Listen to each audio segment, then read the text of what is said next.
तो आज हम लोग चर्चा करेंगे नव पाषाण काल के संदर्भ में, नियोलिथिक एज के संदर्भ में।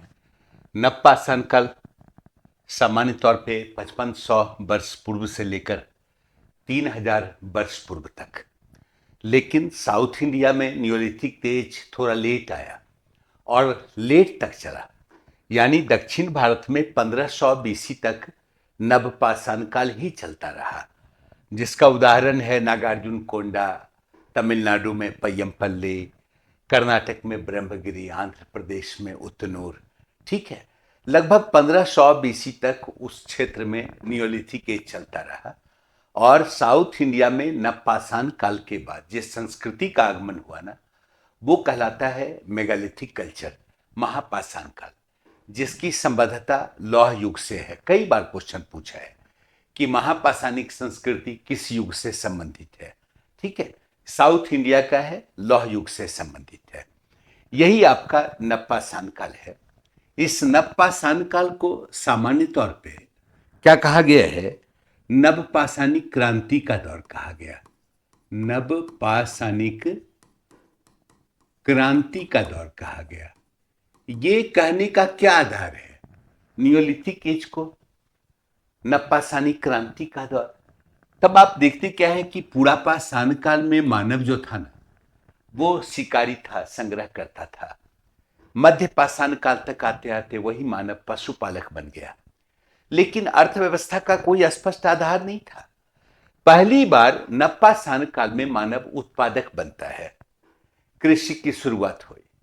इसलिए कृषि और पशुपालन क्या हुआ?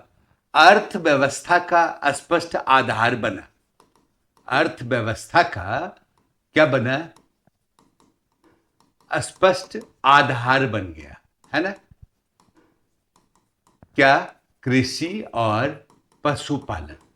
इसका मतलब है कि नवपाषाण काल में इकोनॉमिक क्रांति हो गई, आर्थिक क्रांति हो गई। ठीक है, यही वह दौर है जब अस्थाई जीवन यापन का आगमन होता है, परमानेंट सेटलमेंट का आगमन होता है। इसके पहले परमानेंट सेटलमेंट नहीं था, घुमंतु प्रवृत्ति थी। लेकिन कृषि की शुरुआत हुई, एक स्थान पर रहने की जरूरत, एक ही स्थान पे घर बनने लगे, ग्राम्य संस्कृति का विकास हुआ और इसी के साथ परमानेंट सेटलमेंट का आगमन हुआ। इसका मतलब है कि सामाजिक क्रांति भी हुई इसी काल में। यही वह दौर है जब वस्त्र निर्माण का कार्य शुरू होता है। इसके पहले पुरापाषाण काल में लोग नग्न रहते थे। मध्य पाषाण काल में वृक्ष का पत्ता, छाल यही पहनते होंगे या नग्न ही रहते होंगे। पहली बार नवपाषाण काल में पौधों के रेशों से वस्त्र का निर्माण शुरू हुआ। कपास की खेती नहीं हो रही थी, लेकिन प्लांट फाइबर से वस्त्र बन रहा था, पशु चर्म से वस्त्र का निर्माण हो रहा था। हड्डी के सुए का आविष्कार हो गया, है ना? साथ ही साथ मृदभान निर्माण का कार्य शुरू हुआ। अनाज को पकाने के लिए, अनाज को सेफ रखने के लिए मिट्टी के बर्तन बनने लगे। चाक का आविष्कार हो गया, पहिए का आविष्कार हो गया, है ना? ढेर सारे कृषि उपकरण बनने शुरू हो गए, हंसिया, कुदाल, खुरपी। इसका मतलब है यही वह दौर है जब तकनीकी क्रांति हुई। यही वजह है कि नवपाषाण काल को हम क्या कहते हैं? नवपाषाणिक क्रांति का दौर कहते हैं। ठीक है, दूसरा ध्यान रखिएगा, नवपाषाण काल का जो वातावरण है, वो वातावरण मानव के लिए क्या है? मानव के लिए फेवरेबल है, अनुकूल है। क्यों? चूंकि जो होलोसीन फेज का आगमन हुआ था, कब? मध्य पाषाण काल में 10,000 वर्ष पूर्व, वही होलोसीन फेज कंटिन्यू कर रहा था। आज भी होलोसीन फेज में ही हम लोग हैं और होलोसीन फेज की विशेषता है वातावरण का गर्म होना। इसका मतलब मानव के लिए वातावरण अनुकूल था, मानव की एक्टिविटी पहले की तुलना में ज्यादा बढ़ी है। ये पॉजिटिव है। अच्छा, आपका प्रश्न बनता है नवपाषाण काल का मेन फीचर से, है ना? नवपाषाण काल का मेन फीचर क्या है? कृषि। यही वह दौर है जब पूरे विश्व में कृषि की शुरुआत हुई। नील नदी घाटी क्षेत्र में 9,000 वर्ष पूर्व गेहूं और जौ की खेती हो रही थी। दजला फुरात नदी घाटी क्षेत्र में 8500 वर्ष पूर्व गेहूं और जौ की खेती हो रही थी। इसका मतलब भारतीय उपमहाद्वीप में यही वह दौर है जब कृषि की शुरुआत हुई, लोग खेती करना शुरू कर दिए, है ना, जिसके उदाहरण पूरे भारतीय उपमहाद्वीप से मिलते हैं। उदाहरण स्वरूप अगर भारत की बात करें तो याद कीजिए, एक साइट है उत्तर प्रदेश में, उसका नाम है लहुरा देव। ये लहुरा देव कहां है? इलाहाबाद में, संत कबीर नगर, ठीक है। अबाउट 8000 वर्ष पूर्व यहां के लोग धान की खेती करते थे, चावल की खेती करते थे। क्वेश्चन पूछ सकता है, विश्व में सर्वप्रथम धान की खेती, ये पूरे विश्व को गिफ्ट है, भारत का ही, ठीक है। धान की खेती की शुरुआत कहां? इंडिया। इंडिया में कहां? लहुरा देव। कहां? उत्तर प्रदेश, संत कबीर नगर क्षेत्र में, है ना। अब अगर पूछता है कि भारतीय उपमहाद्वीप का प्राचीनतम कृषि बस्ती, अभी तक आंसर मेहरगढ़ होता था, लेकिन अब नहीं होगा। अब मेहरगढ़ दूसरा प्राचीनतम कृषि बस्ती हो जाएगा। भारतीय उपमहाद्वीप का प्राचीनतम कृषि बस्ती कौन? तो अब याद रखना है लहुरा देव, ठीक है। इसके बाद दूसरा प्राचीनतम कृषि बस्ती अगर कोई होगा तो वो है मेहरगढ़, है ना। अबाउट 6000 वर्ष पूर्व यहां के लोग गेहूं और जौ की खेती करते थे। यहां मूंग, मसूर, मटर की भी खेती होती है। आगे इसका डेवलपमेंट ताम्रपाषाण काल में होगा, हड़प्पा सभ्यता में होगा, तो हम लोग वहां पे बात करेंगे। लेकिन ये मेहरगढ़ 6000 वर्ष पूर्व कृषि बस्ती का प्रमाण प्रस्तुत करता है। याद रखिएगा, चूंकि खेती गेहूं और जौ की होती थी, इसीलिए इस साइट को ब्रेड बास्केट कहा गया है। अगर क्वेश्चन पूछता है ब्रेड बास्केट किसको कहा गया? मेहरगढ़ को कहा गया। ये कहां है? ये आपका साइट है मध्य बलूचिस्तान में। मध्य बलूचिस्तान का एक क्षेत्र है क्वेटा, ठीक है। कहां है? बोलन घाटी में है। ये हर पार्ट से क्वेश्चन बनता है ना। ब्रेड बास्केट से भी क्वेश्चन बन सकता है। कहां है? तो बोलन घाटी में है, क्वेश्चन बन सकता है। कहां है? तो बलूचिस्तान में है, क्वेश्चन बन सकता है, ठीक है। ठीक इसी प्रकार आप देखते हैं उत्तर प्रदेश का एक साइट है कोलडेहवा। यहां से लगभग 5500 वर्ष पूर्व क्या धान की खेती हो रही थी। यहां के लोग 5500 वर्ष पहले धान की खेती कर रहे थे, है ना। क्वेश्चन पूछा गया, बता रहा हूं।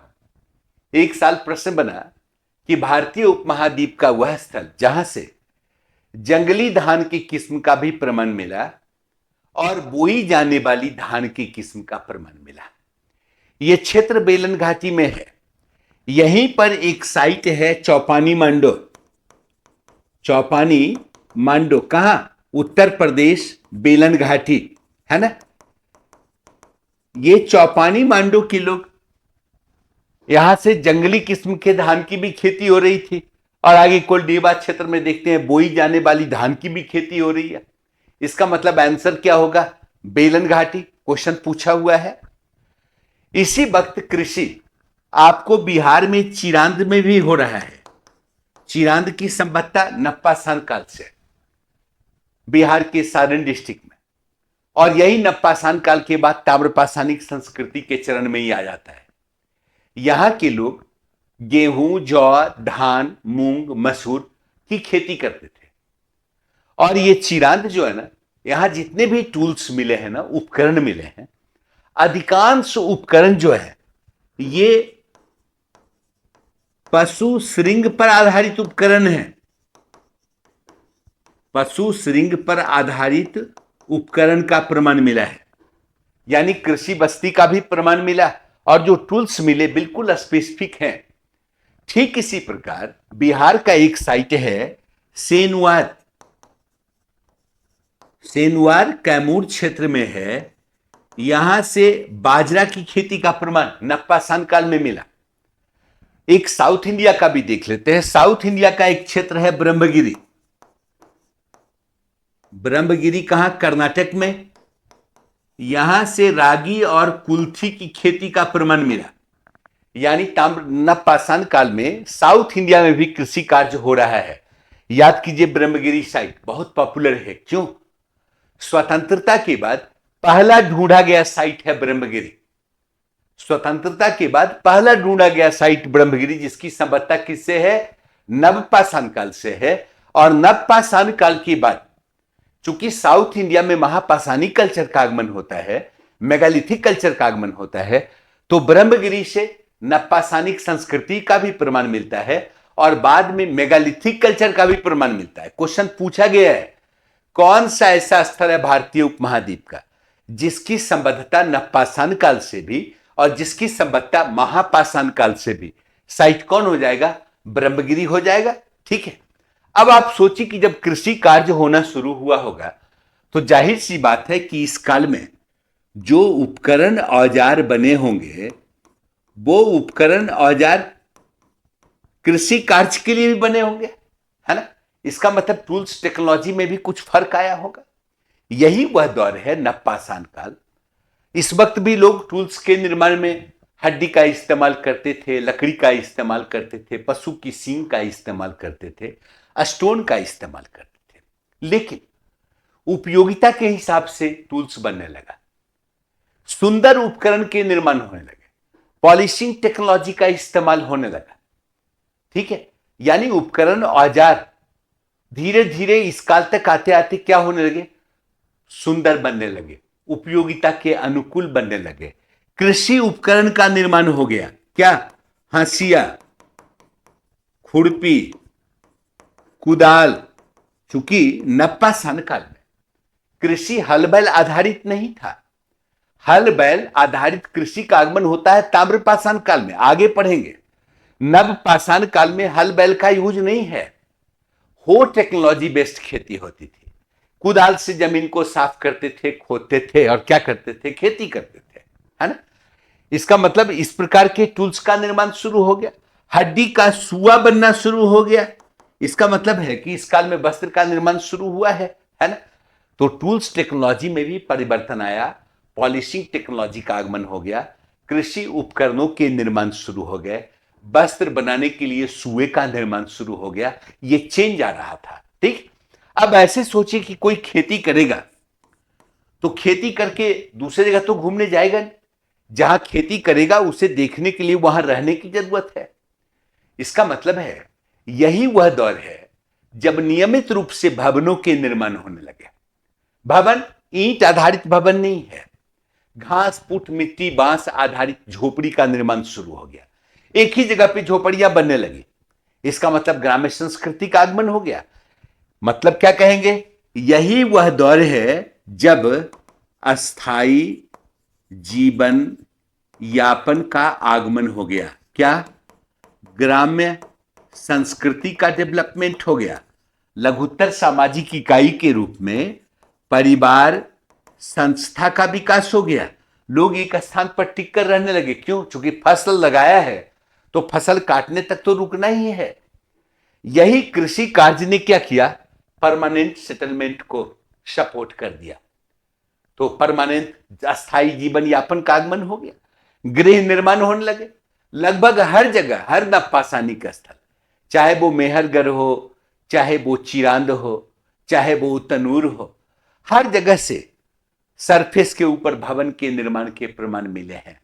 लेकिन कुछ ऐसा भी साइट है जहां के लोग गड्ढा में झोपड़ी का निर्माण करते थे, गड्ढा खोद के उसमें झोपड़ी का निर्माण करते थे। क्वेश्चन खूब पूछता है, ऐसे जगह को क्या कहा गया? गर्ताबास कहा गया। ये गर्ताबास नवपाषाण काल की विशेषता है, पिट ड्वेलिंग। इसके प्रमाण कहां से मिलते हैं? कश्मीर में एक साइट है बुर्ज होम और एक साइट है गुफ करर। ये दोनों जगह से गर्ताबास का प्रमाण मिला है। ठीक इसी प्रकार याद रखिएगा, चूंकि नवपाषाण काल में मानव का प्रवास पूरे भारतीय क्षेत्र में है। इसका मतलब है हर एक क्षेत्र, नॉर्थ ईस्ट में भी मानव की एक्टिविटी, नॉर्थ ईस्ट में डियोजली हेडिंग एक साइट है, वहां से डियोजली हेडिंग याद रखिएगा, डियोजली हेडिंग आसाम में है। पहाड़ी ढलान पर आवास का प्रमाण मिला, यानी थोड़ा स्थानीय वेरिएशन है, हर जगह भवन निर्माण के प्रमाण मिल रहे हैं। कब? नप्पा संकाल में, है ना। गर्तावास से क्वेश्चन खूब पूछता है, याद रखिएगा। गर्तावास का प्रमाण कहां से? तो याद रखना है, गर्तावास का प्रमाण बुर्जहोम से, और गर्तावास का प्रमाण कहां से? गुफकरल से। कहां है? दोनों श्रीनगर में है। कंफर्म। अब आगे देखते हैं हम लोग। आगे जो नवपाषाण काल का फीचर बनेगा, वो फीचर क्या बनेगा? अब चूंकि कृषि कार्य होने लगा, अनाज का उत्पादन होने लगा, अनाज को सेफ रखना है, अनाज को पकाना है, इसलिए क्या हुआ? मृद भांड का कंसेप्ट आ गया, यानी मिट्टी के बर्तन बनने लगे। मिट्टी का बर्तन पूरा पाषाण काल का फीचर नहीं है, मध्य पाषाण काल का फीचर नहीं है, अपवाद है, एकमात्र साइट जहां से सबसे पुराना मृद भांड का प्रमाण मिला। याद रखिएगा, क्वेश्चन पूछेगा भारतीय उपमहाद्वीप के किस स्थल से प्राचीनतम मृद भांड के प्रमाण मिले? बेलन घाटी में एक साइट है, चौपानी मांडो, यहां से लगभग 7000 वर्ष पूर्व मृद भांड के टुकड़े का प्रमाण मिला है। यानी ये अपवाद है, ये उस वक्त का फीचर नहीं है, नवपाषाण काल का फीचर है मृद भांड का निर्माण। इसका मतलब पूरे नवपाषाण काल में मिट्टी का बर्तन बन रहा था। शुरुआती दौर में नहीं बनता होगा, कुछ ऐसा भी टाइम रहा होगा, इसलिए उसको कहा गया ये सेरामिक नियोलिथिक एज। लेकिन जस्ट बाद में नवपाषाण काल में बर्तन बनने लगे, इसलिए उसे क्या कहा गया? Ceramic neolithic age. जब बर्तन का निर्माण हुआ तो दो प्रकार के बर्तन बने, एक हस्त निर्मित, और बाद में क्या हुआ? टेक्नोलॉजी का डेवलपमेंट हो गया, चाक का निर्माण हो गया, तो चाक निर्मित बर्तन बनने लगे, है ना। इसका मतलब है कि बर्तन सादे भी शुरुआती दौर में बनते थे, बाद में क्या हुआ कि रंगीन चित्रित बर्तन बनने लग गए।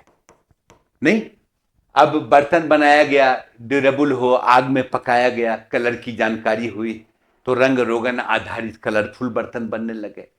चटाई का छाप वाला बर्तन, चुटकी के छाप वाला बर्तन बनना शुरू हो गया, जिसका प्रमाण मिला है मेहरगढ़ से, चिरांद से, बुर्जहोम से, है ना। तो ये मृदभांड जो है, ये नवपाषाण काल की विशेषता है, याद रखिएगा। और यही वह दौर है जब मानव चाक का आविष्कार करता है। ठीक है, अब देखना क्या है? मृतक को दफनाने की प्रवृत्ति, शवाधान, याद रखिएगा। ये मृतक को दफनाने की प्रवृत्ति मध्य पाषाण काल में आ गई। मध्य पाषाण काल में ही मरने के बाद लोग मृतक को दफनाने लगे। नवपाषाण काल तक आते आते इसमें वेरिएशन आ गया, तरह तरह का शवाधान। कहने का मतलब पूर्ण शवाधान भी देखने को मिलता है और अंशतः शवाधान भी देखने को मिलता है ना। जिसको क्या कहते हैं? फुल बरियल कहते हैं, पार्शियल बरियल कहते हैं। कहीं कहीं कलश शवाधान का भी प्रमाण मिल जाता है, यानी मृतक को दफनाया गया, है ना। कहीं हड्डी को चुनकर तब उसको कलश में डालकर दफनाया गया। एक विशेष प्रकार की एक्टिविटी देखने को मिली कश्मीर में, क्वेश्चन खूब बनता है ना। याद रखिएगा, मालिक के साथ पालतू पशु को दफनाने का प्रमाण, यानी कोई मालिक मर गया तो उसके साथ पालतू पशु को, उसके कुत्ते को भी दफना दिया गया। कहां से प्रमाण मिला है? कश्मीर में एक साइट है बुर्जहोम, यहां मालिक के साथ पालतू पशु को दफनाने की प्रवृत्ति है, इसका प्रमाण मिलता है। ठीक है, दूसरा याद रखिएगा, इस बुर्जहोम से ही स्वतंत्र पशु शवाधान का प्रमाण मिला, यानी अगर पालतू पशु मर गया तो उसको भी दफनाया गया है। और कहीं कहीं तो बुर्जहोम से कपाल क्रिया का भी प्रमाण मिला। कपाल क्रिया का मतलब एक व्यक्ति अगर मर गया, उसको दो तीन हिस्से में काटकर दो तीन जगह दफना दिया गया, इसका भी प्रमाण मिलता है। मतलब है कहीं ना कहीं जीवात्मावाद, आत्मावाद की अवधारणा है, इसके प्रमाण मिलते हैं। एक और ध्यान रखिएगा, नियोलिथिक एज से अगर क्वेश्चन बनेगा तो पेंटिंग से क्वेश्चन बनेगा, चित्रकला से क्वेश्चन बनेगा। ये चित्रकला की प्रवृत्ति तो पैलियोलिथिक एज से है, मेजोलिथिक एज में कंटिन्यू चल रहा था। नवपाषाण काल में भी इसके प्रमाण मिलते हैं, लेकिन चूंकि नवपाषाण काल में सामाजिक क्षेत्र में डेवलपमेंट हुआ है, इसलिए आप देखते क्या है कि पेंटिंग का सब्जेक्ट मैटर क्या है, चित्रकला का विषय वस्तु क्या है, तो कबीलाई नृत्य, सामूहिकता, यानी लोग आते हुए जाते हुए लोग, ऐसे चित्र बनने लगे। इसका प्रमाण कहां से मिलता है? बुर्ज होम से मिलता है प्रमाण, रीवा से मिलता है, सतना से मिलता है, टी नरसीपुर, होशंगाबाद, हर जगह से नवपाषाणिक पेंटिंग के प्रमाण मिलते हैं, है ना। और मैंने बताया ही था कि यही वह दौर है जब मानव वस्त्र का निर्माण शुरू कर देता है, लेकिन कपास की खेती अभी नहीं हो रही है। किस चीज से वस्त्र बन रहा है? पौधे के रेशे से वस्त्र बन रहा है या पशु चर्म से वस्त्र का निर्माण हो रहा है। चूंकि हड्डी के सुए का प्रमाण मिला, हड्डी का सुआ का प्रमाण कहां से मिला? उतनूर से मिला। इसका मतलब है वस्त्र निर्माण की प्रवृत्ति देखने को मिल रही है ना। और एक चीज ध्यान रखिएगा, क्वेश्चन कई बार पूछा गया, अब लगभग हर जगह कृषि की शुरुआत हो गई, लेकिन भारतीय उपमहाद्वीप का कुछ ऐसा क्षेत्र था जहां कृषि का आगमन हुआ लेकिन पशुपालन की प्रवृत्ति ज्यादा है। वहां से गोबर की राख का प्रचुर मात्रा में ढेर मिला है। उसे क्या कहते हैं? उसे कहते हैं एस माउंट। इसी को कहते हैं अंश टीला। ये एस माउंट मवेशी पालन या पशुपालन की प्रायोरिटी को शो करता है। ये जगह कहां था नवपाषाण काल में? साउथ इंडिया, उतनूर, ब्रह्मगिरी, पय्यमपल्ली, कोरडेफल, हर जगह अंश टीला का प्रमाण मिलता है। गोबर की राख का ढेर, कई बार क्वेश्चन पूछा है, तो ऐसे क्वेश्चन बनते रहते हैं, है ना। और एक चीज ध्यान रखिएगा, पूछा तो नहीं क्वेश्चन है, लेकिन पूछ सकता है कि प्रथम नवपाषाणिक उपकरण कहां से मिला, यानी प्रथम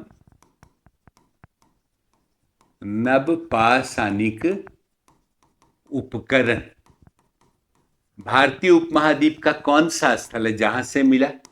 याद रखिएगा, लिंग सुगुर। लिंग सुगुर कहां? कर्नाटक में है, मैसूर के पास, है ना। यहां पे MH कृष्णा को 1892 में क्या मिला? नवपाषाणिक टूल्स मिले। इसलिए इसको कहा जाता है पहला नवपाषाणिक उपकरण, जिसका प्रमाण कहां से मिला? लिंग सुगुर से मिला। नवपाषाण काल से अभी तक प्रश्न लगभग यही पूछा है, ठीक है।